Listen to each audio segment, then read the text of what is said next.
নির্দেশিকা রাজ্যের তৎকালীন মুখ্য সচিব হরিকৃষ্ণ দ্বিবেদী। সূত্রের খবর, এবার থেকে রাজ্য সরকারি সমস্ত অনুষ্ঠান বা কর্মসূচির শুরুতে গাইতে হবে রাজ্য সঙ্গীত।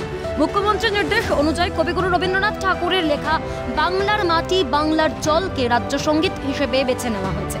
তৎকালীন মুখ্য সচিবের নির্দেশিকায় বলা হয়েছে, রাজ্যের গরিমা, সংস্কৃতি, ঐতিহ্যের কথা মাথায় রেখেই বহুদিন ধরে রাজ্য দিবস পালনের প্রয়োজনীয়তা অনুভব করা গিয়েছে। এরই সঙ্গে নির্দেশিকায় জানানো হয়, সম্মানের সঙ্গে প্রতি বছর পয়লা বৈশাখের দিন রাজ্য দিবস পালন করবেন সকল পশ্চিমবঙ্গবাসী। রাজ্য সরকারের সমস্ত অনুষ্ঠান কর্মসূচির শুরুতে 1 মিনিট 59 সেকেন্ড ধরে গাইতে হবে রাজ্য সঙ্গীত। অনুষ্ঠানের শেষে হবে জাতীয় সঙ্গীত। এমন নির্দেশিকায় দিলেন তৎকালীন মুখ্য সচিব হরিকৃষ্ণ দ্বিবেদী। এমনিতেই রাজ্য দিবস নিয়ে বিরোধী শিবিরের সঙ্গে শাসক শিবিরের মতবিরোধ ছিল।